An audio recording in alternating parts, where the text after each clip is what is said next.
అధికారంలో ఉన్నప్పుడు అన్నే తోపన్నారు. అన్న కోసం ఏదైనా చేస్తామంటూ రెచ్చిపోయారు.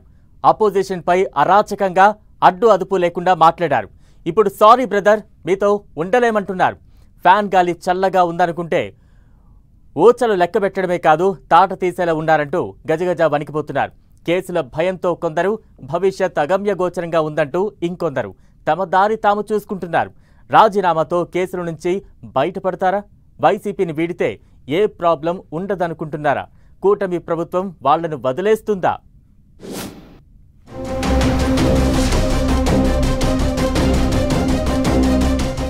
వరుస పెట్టి వైసీపీకి సినీ నటుల గుడ్ బై, రాజకీయాలకు బై బై అంటున్న పోసాని శ్రీరెడ్డి, థర్డ్ డిగ్రీ ప్రయోగిస్తారంటూ వణికిపోతున్న ఆర్జీవి, అడ్డు అదుపులేని మాటలు, అసభ్యకర కామెంట్స్.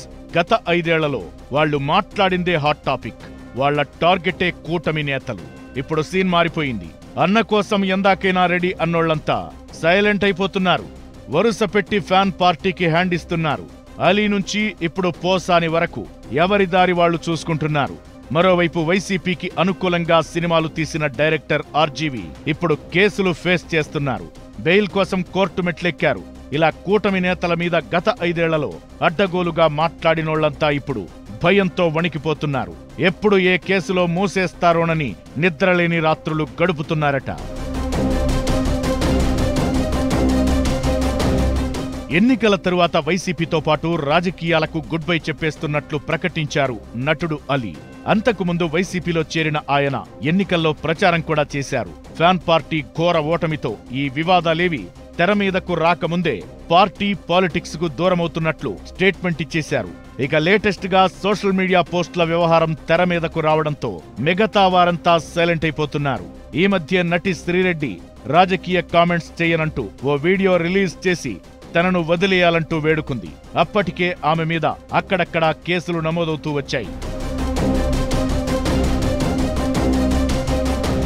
ఇప్పుడు పోసాని కృష్ణమురళి వంతు వచ్చింది. చంద్రబాబు, పవన్, లోకేష్ మీద అడ్డగోలుగా మాట్లాడారంటూ ఆయన మీద ఏపీలో అక్కడక్కడా 10 కేసుల వరకు నమోదయ్యాయట. ఈ నేపథ్యంలో పోసాని అరెస్ట్ ఖాయమన్న ప్రచారం జరిగింది. వెంటనే మీడియా ముందుకొచ్చిన పోసాని రాజకీయాల నుంచి తప్పుకుంటున్నా, ఇకపై పాలిటిక్స్ మాట్లాడనంటూ ప్రకటించేశారు. ఇప్పటి వరకు తనకు ఏ పార్టీలో సభ్యత్వం లేదని, వైసీపీలో కూడా తనకు మెంబర్షిప్ లేదని, ఫ్యామిలీకే టైం కేటాయిస్తానంటూ చెప్పుకొచ్చారు. మరోవైపు డైరెక్టర్ ఆర్జీవిని అరెస్టు భయం వెంటాడుతోంది. వ్యూహం సినిమా రిలీజ్ టైంలో బాబు, లోకేష్ పై మార్ఫింగ్ ఫోటోలు పెట్టారంటూ ఆయన మీద ఒంగోలులో కేసు నమోదయింది. పోలీసులు నోటీసులిచ్చి విచారణకు పిలవడంతో ముందస్తు బెయిల్ కోసం కోర్టుకెళ్లారు ఆర్జీవి. సినిమా షూటింగ్లలో బిజీగా ఉన్నానని, వారం రోజుల టైం కావాలంటూ పోలీసులను కోరిన వర్మ తరువాత బెయిల్ కోసం హైకోర్టుకు వెళ్లారు. అరెస్టు చేసి థర్డ్ డిగ్రీ ప్రయోగించే అవకాశముందని, తనపై నమోదైన కేసును కొట్టేయాలంటూ పిటిషన్ వేశారు. ఇలా వైసీపీ హయాంలో కూటమి నేతల మీద అడ్డగోలు కామెంట్స్ చేసిన వారంతా ఇప్పుడు వణికిపోతున్నారు. కేసులకు భయపడిపోతున్న నటులు రాజకీయాలకు దూరంగా ఉంటామంటూ ప్రకటిస్తున్నారు. అయితే వైసీపీకి రిజైన్ చేసినంత మాత్రాన పోలీసులు, కూటమి ప్రభుత్వం వీళ్లను వదిలేస్తుందా, లేక కేసులు, అరెస్టులు ఉంటాయా అన్నది చర్చనీయాంశంగా మారింది.